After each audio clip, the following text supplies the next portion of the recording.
Bonjour Michel Onfray. Bonjour Guillaume. Le FN prêt à revoir son programme économique, lit-on dans le Figaro, cela vous fait réagir?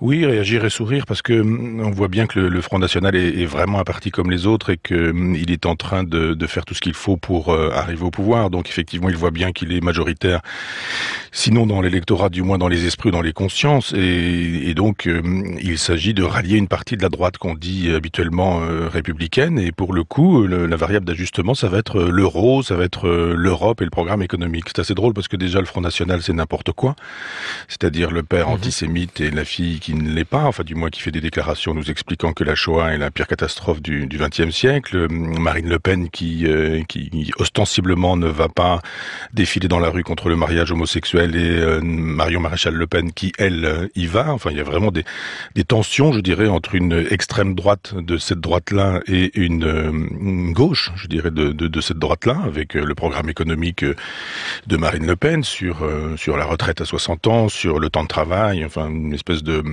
façon de siphonner une partie du programme du Parti communiste des années 70. Et puis d'un seul coup, on découvre que les idées n'intéressent pas beaucoup le Front National et que on passe d'une idée à l'autre simplement en fonction des présidentielles. On est un peu dans la logique qui anime Nicolas Sarkozy avec son nouveau livre, qui anime François Hollande avec son désir d'être réélu et un tas d'autres qui veulent absolument être élus. Donc il y a un cynisme chez tout le monde, il y a un cynisme chez elle aussi. Elle nous parle de la nation, elle nous parle de la patrie, elle nous parle de la France, elle nous parle de la civilisation, elle nous parle de l'avenir de la France, etc., etc. Puis en fait, ce sont des petits calculs qui l'intéressent et elle se dit mais qu'est-ce qu'on peut bien faire pour arriver au pouvoir et finir par décrocher une partie de cette droite républicaine, l'aile droite, on dira.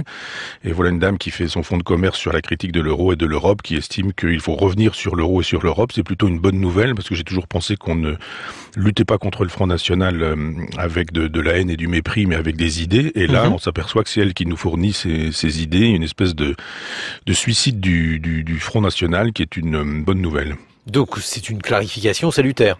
Oui, je trouve, parce que le discours de Marine Le Pen, qui parfois, à l'aveugle, comme on fait des dégustations de vin à l'aveugle, donnait l'impression d'être du Mélenchon sur pas mal de sujets. Alors là, on va voir effectivement une différence. J'ose espérer que Mélenchon ne fera pas la même chose et restera, lui, sur des positions très claires en matière d'économie de gauche, parce que ça existe, et que Marine Le Pen, elle, de son côté, retrouvera le programme économique du père, qui est le libéralisme, finalement, l'argent qui fait la loi, quoi. Mais alors, est-ce que ça signifie qu'on ne peut pas être de gauche économiquement et de droite, voire même très à droite sur d'autres sujets?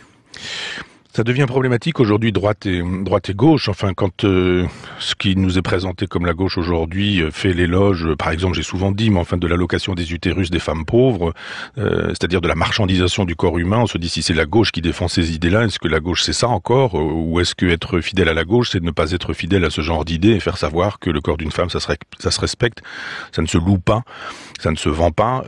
Quand on voit que à droite, par ailleurs, on défend un certain nombre de valeurs qui me paraissent intéressantes, en fait, sur l'école républicaine, sur cette idée qu'à l'école on devrait apprendre à lire, à écrire, à compter, à penser, à réfléchir.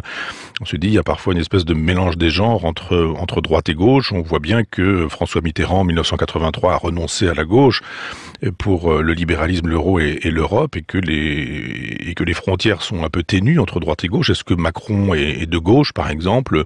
Est-ce que Philippe Séguin était de droite? On voit une espèce de confusion. On peut défendre un certain nombre de valeurs. Moi, je pense que la gauche, c'est la défense des petits, du peuple, des opprimés, des sans-voix, des gens qui prennent le libéralisme en plein visage. Et on peut pas d'un côté dire qu'on défend le peuple et de l'autre côté dire qu'on défend l'argent, parce que l'argent n'a jamais fait le jeu du peuple.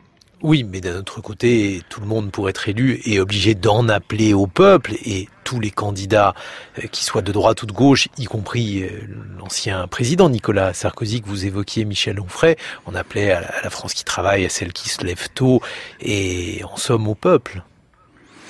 Non, ça c'est de la démagogie, c'est-à-dire que la démocratie, c'est défendre des idées, les soumettre au peuple et s'entendre dire par le peuple on veut de ces idées-là ou on ne les veut pas. Mais l'idée de dire j'essaie de pêcher avec un Philippot qui vient du chevènementisme et puis je défends des idées de gauche pour récupérer une espèce de peuple de gauche un peu perdu. Puis maintenant on va essayer de pêcher à droite en allant chercher les petits patrons, les chefs d'entreprise, les artisans, les commerçants, en leur faisant un éloge du libéralisme qui contredit la toute-puissance de l'État précédemment invoqué. On se dit mais on peut pas tout défendre défendre en même temps, c'est pas possible. Là, pour le coup, ça devient clair. Marion Maréchal Le Pen, Marine Le Pen et Jean-Marie Le Pen seront sur la même ligne politique. On pourra changer le nom du parti. Finalement, on reviendra aux fondamentaux des années 70. Merci Michel Onfray. Merci à vous.